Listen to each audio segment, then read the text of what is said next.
ನಮಸ್ಕಾರ ಸ್ನೇಹಿತರೆ. ಕಮಲ್ ಹಾಸನ್ ಸಾರ್ವಜನಿಕ ಜೀವನದಲ್ಲಷ್ಟೇ ಅಲ್ಲ, ವೈಯಕ್ತಿಕ ಜೀವನದಲ್ಲೂ ಸಾಕಷ್ಟು ವಿವಾದದಲ್ಲಿ ಸಿಕ್ಕಿ ಹಾಕಿಕೊಂಡಿದ್ದಾರೆ. ಅವರನ್ನೇ ನಂಬಿದ್ದ ಖ್ಯಾತ ನಟಿಗೆ ಕೈಕೊಟ್ಟಿದ್ದು ಅವುಗಳಲ್ಲಿ ಒಂದಾಗಿದೆ. ಕಮಲ್ ಹಾಸನ್ ಪ್ಯಾನ್ ಇಂಡಿಯನ್ ಚಲನಚಿತ್ರೋದ್ಯಮದಲ್ಲಿ ದೊಡ್ಡ ಹೆಸರುಗಳಲ್ಲಿ ಒಬ್ಬರಾಗಿದ್ದರು. ಅವರು ಹಲವಾರು ಲಿಂಗ್ ಆಪ್ ವದಂತಿಗಳನ್ನು ಹೊಂದಿದ್ದಾರೆ. ಹೌದು, ಅವರು ಅಸಾಮಾನ್ಯ ನಟ. ಆದರೆ ವೈಯಕ್ತಿಕ ಜೀವನದಲ್ಲಿ ತುಂಬಾ ಬರೀ ಕಾಂಟ್ರವರ್ಸಿಗಳೇ ಇವೆ. ವಿಶ್ವರೂಪ ನಟ 1978ರಲ್ಲಿ ಭಾರತೀಯ ಶಾಸ್ತ್ರೀಯ ನೃತ್ಯಗಾರ್ತಿ ವಾಣಿ ಗಣಪತಿ ಅವರನ್ನ ವಿವಾಹವಾಗ್ತಾರೆ.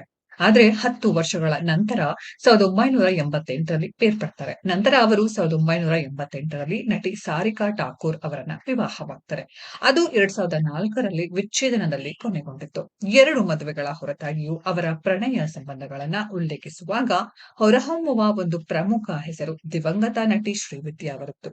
ಕಮಲ್ ಹಾಸನ್ ಅವರೊಂದಿಗಿನ ಸಂಬಂಧವನ್ನ ಮುರಿದ ನಂತರ ಅವರು ಎಷ್ಟು ನೊಂದುಕೊಂಡಿದ್ದರು ಎಂಬುದನ್ನ ಅವರು ಒಮ್ಮೆ ಸಾರ್ವಜನಿಕವಾಗಿ ಒಪ್ಪಿಕೊಂಡಿದ್ದರು.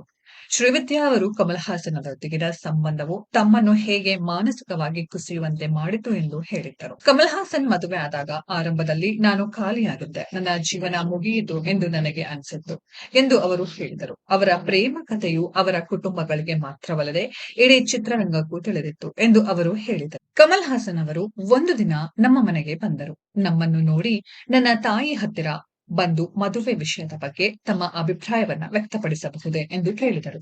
ನನ್ನ ತಾಯಿ, ನೀವಿಬ್ಬರು 4-5 ವರ್ಷಗಳ ಕಾಲ ಏಕೆ ಕಾಯಬಾರದು? ನೀವು ಲವ್ ಬಗ್ಗೆ ಇಬ್ಬರು ಫಿಕ್ಸ್ ಆಗಿದ್ದೀರಿ ಎಂದಿದ್ದರು. ಕಮಲ್, ನೀವು ಒಬ್ಬ ಮಹಾನ್ ಕಲಾವಿದರಾಗಬೇಕು. ನೀವು ಈ ಉದ್ಯಮದ ಶ್ರೇಷ್ಠ ನಾಯಕರಲ್ಲಿ ಒಬ್ಬರಾಗಲಿದ್ದೀರಿ. ಶ್ರೀವಿದ್ಯಾ ಕೂಡ ಪ್ರತಿಭಾನ್ವಿತರು. ಇಬ್ಬರು ದೊಡ್ಡ ನಟರಾಗುವ ಸಾಮರ್ಥ್ಯವನ್ನ ಹೊಂದಿದ್ದೀರಿ. ನೀವು ಇನ್ನು ಉತ್ತಮ ಜನರನ್ನ ಭೇಟಿಯಾಗಬಹುದು. ಆ ಸಮಯದಲ್ಲಿ ನೀವು ನಿಮ್ಮ ಪ್ರಸ್ತುತ ನಿರ್ಧಾರಗಳ ಬಗ್ಗೆ ವಿಷಾದಿಸಬಾರದು. ನಿಮಗಿಬ್ಬರಿಗೂ ಈಗ ಕೇವಲ 22 ವರ್ಷ. ಏಕೆ ಆತುರ ಪಡುತ್ತೀರಿ? ಮದುವೆ ಆಗಲು ಇದು ತುಂಬಾ ಚಿಕ್ಕ ವಯಸ್ಸು ಎಂದು ನಾನು ಭಾವಿಸುತ್ತೇನೆ ಎಂದು ಶ್ರೀವಿದ್ಯಾ ತಾಯಿ ಹೇಳಿದ್ದರು. ಅಮ್ಮ ತುಂಬಾ ಸರಿಯಾಗಿ ಹೇಳಿದ್ದರು ಎಂದು ಶ್ರೀವಿದ್ಯಾ ತಿಳಿಸಿದ್ದಾರೆ. ಆದ್ರೆ ಇದು ಕಮಲ್ಗೆ ಸರಿಯಾಗಲಿಲ್ಲ. ಇದನ್ನ ಕೇಳಿ ಅವರು ಕೋಪಗೊಂಡು ಸ್ಥಳದಿಂದ ಹೊರಟು ಹೋದರು. ಅದೇ ಅವರ ಬ್ರೇಕಪ್ ಆಗಿತ್ತು. ಅದಾಗಿ ಶೀಘ್ರದಲ್ಲೇ ಕಮಲ್ ವಾಣಿ ಗಣಪತಿ ಅವರನ್ನು ವಿವಾಹವಾಗ್ತಾರೆ. ನನಗೆ ತುಂಬಾ ನೋವಾಯಿತು. ಒಬ್ಬ ಮಹಿಳೆಯಾಗಿ ನಾನು ಸೋತಂತೆ ಭಾಸವಾಯಿತು ಎಂದಿದ್ದರು. ಇನ್ನು ಶ್ರೀವಿದ್ಯಾ ಕ್ಯಾನ್ಸರ್ ಜೊತೆ ದೀರ್ಘ ಹೋರಾಟದ ನಂತರ 2006ರಲ್ಲಿ ನಿಧನರಾಗಿದ್ದಾರೆ. ಸ್ನೇಹಿತರೆ, ಇದರ ಬಗ್ಗೆ ನಿಮ್ಮ ಅನಿಸಿಕೆಯನ್ನ ಕಮೆಂಟ್ ಬಾಕ್ಸ್ ಅಲ್ಲಿ ಕಮೆಂಟ್ ಮಾಡಿ. ಈ ವಿಡಿಯೋ ಇಷ್ಟ ಆಗಿದ್ರೆ ಲೈಕ್ ಮಾಡಿ, ಶೇರ್ ಮಾಡಿ, ಚಾನೆಲ್ ನ ಸಬ್ಸ್ಕ್ರೈಬ್ ಮಾಡಿ, ಪಕ್ಕದಲ್ಲಿ ಇರೋ ಬೆಲ್ ಐಕಾನ್ ನ ಹಿಟ್ ಮಾಡಿ.